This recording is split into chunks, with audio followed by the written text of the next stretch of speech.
अक्सर आपने सुना होगा लोग कहते हुए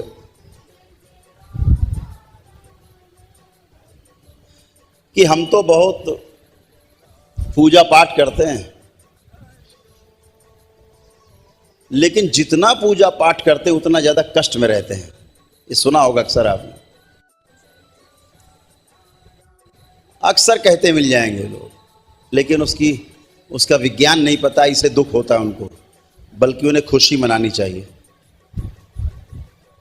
जब कोई ज्योतिषी आपको बता देता है कि अभी आपका 2 साल ऐसा पीड़ा में रहेगा, गड़बड़ रहेगा आपको, तो वो 2 साल आप बड़े आराम से काट लेते हो, क्योंकि आपको एक आशा रहती है कि 2 वर्ष के बाद हमारा अच्छा समय ज़रूर आएगा। इस उम्मीद में जो 2 साल का समय है आपको उतनी पीड़ा नहीं देता। अगर आपको ये ना पता हो कि 2 साल बाद अच्छा समय आएगा, तो ये 2 साल का जो समय है ना पीड़ा का, ऐसा लगेगा 100 साल बीत के मर गए, बचेंगे नहीं है, तमाम तरह की बात आएंगी। तो जब जानबूझकर आपको पता रहता है कि ये हमें कष्ट आएंगे, तो भोगने में कष्ट नहीं होता।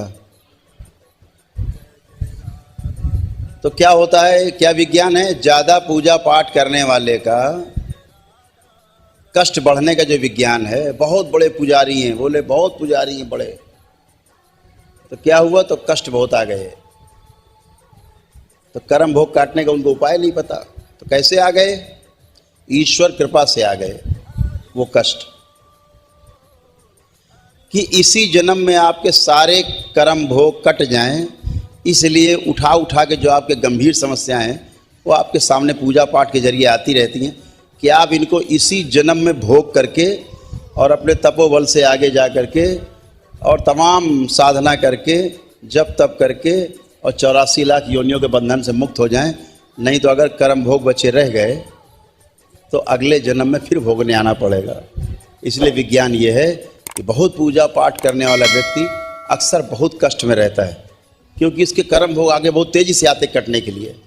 कट जाएंगे तो आराम में आ जाओगे आप, या अगले जन्म में आपको कष्ट नहीं मिलेंगे, या अगला जन्म होगा ही नहीं अगर आपका अच्छा रहा, कुंडलिनी की शक्ति खुली।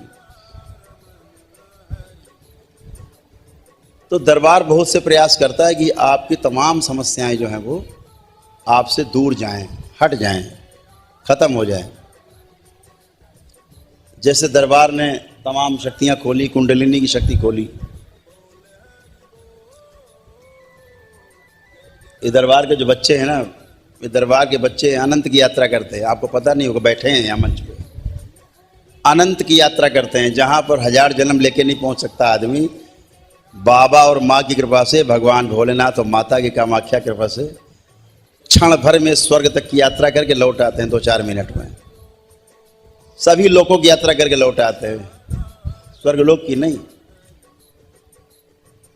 जो बड़े बड़े साधक, बड़े बड़े साधना करने वाले लोग, जो बुद्ध हो गए, बड़े बड़े ऋषि मुनि कहलाए, वो काम में बच्चे दरबार के क्षण भर में निकल जाते हैं सर से ऊपर, और सब घूम घाम के आ जाते हैं 2-4 मिनट में। ये सब बैठे वीडियो बना रहे, भी घूम के आता है खूब ऊपर यात्रा करके। तो वो साधना की यात्रा है। आपके दरबार की कृपा है कि जब दीक्षा लेते हैं आप, तो ये भी चक्र आपके सारे खुलते हैं और सारे जो है आप यात्रा करते हैं अनंत की। फिर इन लोगों का दूसरे काम में मन नहीं लगता, कहते वही ठीक है, उधर ही जाना है फिर। तो आप अपने तप के बल पर अपने जो कर्म भोग हैं उन्हें आप काट लेते हैं।